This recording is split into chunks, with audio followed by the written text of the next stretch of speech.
Hello बच्चों। तो एक बहुत इंपॉर्टेंट प्रश्न है जो कि बिहार बोर्ड में ऑलरेडी आ चुका है और 2026 में आने की संभावना बहुत अधिक है। तो प्रश्न है, किसी वस्तु के सजीव होने का निर्धारण करने के लिए हम किस मापदंड का उपयोग करेंगे। देखिए, यहाँ जो मापदंड है मतलब हम किस किस पैरामीटर पे डिपेंड करेंगे कि वो सजीव है ना। पहले प्रश्न को और एक बार पढ़ते हैं आपके लिए। किसी वस्तु के सजीव होने का, सजीव मतलब क्या होता है। देखिए, दो प्रकार के पदार्थ होते हैं। एक होता है सजीव, मतलब दो प्रकार के घटक हैं, एक सजीव होते हैं और एक निर्जीव। सजीव हम किसे कहते हैं, जैसे हम लोग सजीव हैं मतलब हम लोग जिंदा हैं, हम लोग खा सकते हैं, दौड़ सकते हैं, है ना, पी सकते हैं पानी, या बहुत तरह तरह की चीजें हम लोग कर सकते हैं। उसी प्रकार निर्जीव क्या है, जो दौड़ नहीं सकता अपने से, जो सांस नहीं ले सकता, जो खाना नहीं खा सकता, जो रो नहीं सकता, वो क्या है, निर्जीव है। तो ऐसे घटक हैं। तो हमें एक बताना है यहाँ पर कि किसी वस्तु के सजीव होने का निर्धारण करने के लिए कि वह सजीव है कि नहीं है, हम किस पैरामीटर मतलब मापदंड का उपयोग करेंगे। बहुत इंपॉर्टेंट प्रश्न है बच्चों, काफी इंपॉर्टेंट प्रश्न है। तो सबसे पहले हमको बोर्ड में किस टाइप से लिखना है, आपको तरीका और सलीका को समझिए। क्योंकि अगर आप इस टाइप से बोर्ड में लिखते हैं, आपको मैं गारंटी के साथ बोल रहा हूँ, आपको बहुत तगड़ा नंबर आने वाला है। किसी वस्तु के सजीव होने का, पहले तो हम लोग यहाँ पे प्रश्न लिखेंगे, उसके बाद इस पोर्शन में बच्चों हम लोग कोशिश करेंगे कि यहाँ पर हम लोग उत्तर लिखें। ठीक है, उत्तर लिखने के बाद हमें एक पैराग्राफ लिखना है, जैसा सेम टू सेम ऊपर जो प्रश्न पूछा गया था उसी से मिलता जुलता, कि किसी वस्तु के सजीव होने का निर्धारण करने के लिए आपको ये लिखना है, हम जीवन के लक्षणों का उपयोग करते हैं। तो जीवन के लक्षणों का मतलब क्या, बड़ा अटपटा चीज है। देखिए, जीवन के लक्षण मतलब हम लोग अपने डेली लाइफ्स में क्या क्या चीजें करते हैं जो मैक्सिमम लोगों में कॉमन होती हैं, है ना। मैं आपको समझाता हूँ। हम लोग रो सकते हैं ना, जैसे हम लोग खा सकते हैं, दौड़ सकते हैं, है ना, चल सकते हैं। तो ये एक लक्षण है जीवन का। क्या ये लक्षण है। हम लोग अपने जैसा बच्चे को पैदा करते हैं, सेम टू सेम, मतलब ऑन इंडिविजुअल हम लोग क्या करते हैं, बर्थ करते हैं, कोई दिक्कत। उसके बाद बहुत सारा ऐसा जीवन का लक्षण है जो हम लोग डेली लाइफ्स में देख सकते हैं। उसके बाद ये लिखने के बाद, जिन वस्तुओं में निम्नलिखित जीवन लक्षण पाए जाते हैं, मतलब उनमें से कुछ कॉमन सारी चीजें अगर किसी के मतलब जीवन में पाए जाएंगे तो उन्हें हम सजीव कहेंगे, मतलब उन्हें ही सजीव कहा जाता है। अब यहाँ दो बिंदा देना है। अब आपको देखना है लिखना क्या है। सबसे पहला पॉइंट आपको देके लिखना है। देखिए, साइंस में अगर आप ऐसे लिखते हैं, आपको ज्यादा लिखने का भी जरूरत नहीं पड़ेगा। आप लाइन में सटीक लिखिएगा, आपको सटीक आंसर मिलेगा। जो कोई पूरा पैराग्राफ लिखते हैं, मास्टर उसे पूरा नहीं पढ़ पाते हैं, तो इसे जितना ही समझ में आता है वो उतना चेक करके देते हैं। लेकिन जब आप एक इस क्रमबद्ध में लिखते हैं, तो आप अगर मान लो 2 नंबर का प्रश्न है, अगर आप 7 पॉइंट दोगे तो आपको 2 नंबर मास्टर क्यों नहीं देगा। आपको हमेशा है कि आपको मान के चलिए कि आपको इस टाइप से लिखना है ताकि मास्टर जो है मजबूर हो जाए आपको नंबर देने के लिए। आते हैं हम लोग अपने वापस प्रश्न में। तो देखिए, हम लोग किन किन बातों को ध्यान में रखते हैं, किस किस लक्षण को, कि कोई वस्तु सजीव है या नहीं है। सबसे पहले हम लोग ध्यान में रखते हैं कि श्वसन करना, क्या वो सांस लेता है। अगर वो सांस लेता है इसका मतलब वो सजीव है। सिर्फ एक लक्षण नहीं, हम लोग अगर 3-4 अगर कारण अगर कॉमन देख लेते हैं तो हम उसे क्या बोलेंगे, सजीव वस्तु। सो श्वसन मतलब होता है सांस लेना। कोई वस्तु, जैसे हम लोग सांस लेते हैं, सांस छोड़ते हैं, तो हम लोग क्या हो गए, सजीव हो गए। पेड़ पौधा भी सांस लेता है, सांस छोड़ता है, तो पेड़ पौधा भी क्या हो जाएगा, सजीव हो जाएगा। लेकिन अगर आप बात करते हो कुर्सी का, तो कुर्सी क्या है ना, वो सांस वगैरह नहीं ले सकता है, तो वो सांस नहीं ले पाएगा, तो वो वैसे भी निर्जीव है। अब है विकास और वृद्धि करना। देखिए, विकास और वृद्धि करना का मतलब क्या होता है बच्चों। देखिए, विकास और वृद्धि करने का मतलब क्या होता है। मान लीजिए कोई यहाँ पर बच्चा है, अभी बेबी है, ये बच्चा अभी मान लो 1 साल का है। जैसे ये 10 साल का हो जाएगा तो ये बेबी थोड़ा क्या हो जाएगा, बड़ा हो जाएगा। और जैसे ये 20 साल का हो जाएगा तो ये बेबी और कितना हो जाएगा, बड़ा हो जाएगा। मतलब ये क्या हुआ, ये जैसे जैसे इसका एज हुआ ये बढ़ना स्टार्ट हो गया। ये क्या हो गया, ये बढ़ने लगा, है ना। हो सकता है इस समय इसका 5 kg हो, और जब 10 साल का हो सकता है ये 35 किलो का हो, जब ये 20 साल का हुआ हो सकता है 65 किलो का हो। तो इसका क्या हो गया, विकास भी हुआ और वृद्धि भी हो गया। मतलब ये हाइट से भी बढ़ गया और वेट से भी बढ़ गया। लेकिन अगर एक सेम जब ये बच्चा पैदा हुआ था, मान लो जब ये 5 साल का था, तो उस टाइम पे कोई कुर्सी यहाँ पे रखा हुआ है। इस कुर्सी का वेट मान लेते हैं 2 किलो है। समझ गए। ये 10 साल का जब बच्चा था उस समय भी 2 किलो का कुर्सी ये था। जब ये 20 साल का हो गया उस समय भी 2 केजी का था।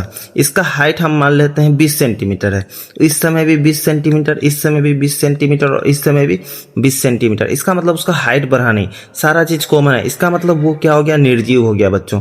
इसका मतलब ये क्या हो गया, निर्जीव। तो दूसरा लक्षण क्या है, विकास और वृद्धि करना।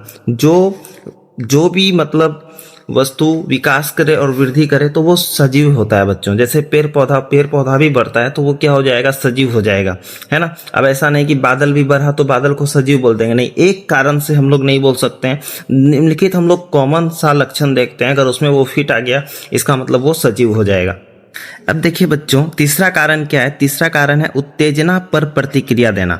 मतलब अगर आप पे एक्शन हो, आप उस पे क्या करेंगे, रिएक्शन देंगे। मतलब एक्शन का आप रिएक्शन देंगे, इसीलिए बोलते हैं उत्तेजना पर क्या देना, प्रतिक्रिया देना। आप क्या दोगे, एक्शन का रिएक्शन। अगर आपको एक चांटा कोई मारेगा तो आपका गाल लाल हो जाएगा ना, वो रिएक्शन हो गया। आप मान लो गरम तावा में आप हाथ रख दोगे, अब तुरंत अपना हाथ वापस कर लोगे ना, इसका मतलब ये आपको एक्शन हुआ, आप रिएक्शन दिए, हाथ वापस लिए, आप रिएक्शन दिए। अगर नहीं हटाते तो आपका हाथ जल जाता ना। क्यों हटाए, आप रिएक्शन किए इसीलिए क्योंकि आपके दिमाग में वो महसूस हो गया मेरा हाथ जल जाएगा, तो आप रिएक्शन किए। एक्शन का आप क्या किए, रिएक्शन किए। जैसे आप लोग मान लो छुई मुई का कोई पौधा है ना, मान लो कोई छुई मुई का पौधा फैला हुआ है, आप इसे छू लोगे तो ये मुरझा जाएगा ना, ये मुरझा जाएगा कि नहीं। तो ये एक्शन का रिएक्शन हो जाता है, इसी को हम लोग कहते हैं उत्तेजना पर प्रतिक्रिया देना। मान लो कोई 1 साल का बच्चा अच्छा से खेल रहा है, आप जाके फालतू का एक चांटा मार देते हो तो वो रोना शुरू कर देता है। तो क्या हो गया, ये उत्तेजना पर प्रतिक्रिया देना, एक्शन का रिएक्शन। समझ गए। अब उसी प्रकार 4 नंबर में है पोषण करना।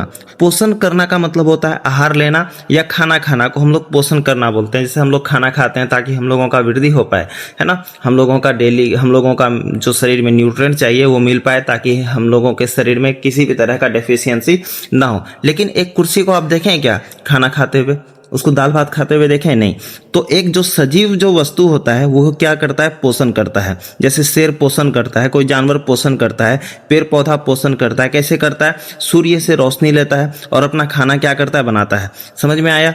उसी प्रकार सूर्य की प्रकाश के मदद से, है ना, और उसके बाद जल के मदद से बहुत सारे घटक उसमें शामिल होते हैं, तब जाके वो अपना खाना बनाता है, तब वो आहार लेता है। उसी प्रकार जो वस्तु आहार लेता है जैसे हम लोग, वो क्या कहलाएगा, सजीव कहलाएगा। अब है 5वां नंबर पे उत्सर्जन करना। उत्सर्जन मतलब होता है बच्चों ध्यान से, हम लोग अपने शरीर के जो मल वगैरह जो निकालते हैं, जो गंदा जो चीज निकालते हैं, लाइक मल, और जैसे हम लोग यूरिन करते हैं, है ना, तो उसी टाइप को हम लोग क्या बोलते हैं, उत्सर्जन करना। तो जो शरीर के जो वेस्ट मटेरियल होता है, जब हम उसे बाहर निकालते हैं शरीर से, तो हम उसे उत्सर्जन करना कहते हैं। तो जो सजीव वस्तु होता है वो क्या करता है, उत्सर्जित करता है गंदे पदार्थ को शरीर से। अब है बच्चों 6 नंबर में प्रजनन करना। देखिए, एक जो सजीव वस्तु होता है इसका सबसे अच्छा बात क्या होता है, वो अपने जैसा ऑन सेम देखने में, है ना, लगभग देखने में, सिमिलरली, पूरा सेम टू सेम हम नहीं बोल सकते हैं, सिमिलरली अपने जैसा एक इंडिविजुअल को क्या करता है, जन्म देता है, जिसे हम लोग प्रजनन कहते हैं, जिसे हम लोग क्या बोलते हैं, प्रजनन। और ये सजीव वस्तु का सबसे खासियत है, मतलब खासियत वाला ये क्या घटक है, वो क्या करता है, अपने जैसा सेम जो है इंडिविजुअल को जन्म देता है। समझ गया। 7 नंबर में कोशिकीय संरचना होना। देखिए, एक सजीव में बहुत इंपॉर्टेंट एक और घटक है। जब कोई वस्तु सजीव होता है तो वो बहुत सारी कोशिकाओं से बना होता है। देखिए, जब वो एक अगर कोई वस्तु है उसका अगर वो सजीव है तो उसमें बहुत इंपॉर्टेंट एक खासियत होता है। मान के चलते हैं कि ये एक हम लोगों का स्किन है, हम लोगों का चमड़ा है, मतलब ये एक स्किन को हम कट किए हैं। जब इसको हम लोग माइक्रोस्कोप से देखेंगे तो इसमें बहुत सारे सेल हैं, बहुत सारे सेल हैं जो हमें नंगे आंखों से, मतलब बिना दूरबीन के हमें नहीं दिखने वाले हैं। ये आपस में जुड़ जुड़ के बने हैं, है ना, इतने छोटे हैं कि आप इसे देख नहीं सकते। मतलब एक स्किन में लाखों करोड़ों क्या है, कोशिकाएं हैं। तो ये जो कोशिकाएं हैं, ये कोशिकाओं की संरचना होती है किसमें, एक सजीव में। तो इससे ही ये एक प्रकार की गुण है ना। तो आप लोगों को अब समझ में आया। अगर जिस वस्तुओं में आपको इतनी सारे गुण अगर मिल जाए, इसका मतलब वो वस्तु क्या है, सजीव वस्तुएं हैं। वो क्या है, सजीव वस्तुएं कहलाएंगी। समझ में आया। तो आपको आंसर इस टाइप से लिखना है बच्चों। अगर आप लास्ट में ऐसे लिखोगे तो इस क्वेश्चन का बहुत ब्यूटीफुल एक एंड हो सकता है कि जिन वस्तुओं में ये सभी लक्षण पाए जाते हैं वे सजीव मानी जाती है। समझ गए बच्चों, ये आपका आंसर हो जाएगा। आप स्क्रीनशॉट ले सकते हैं।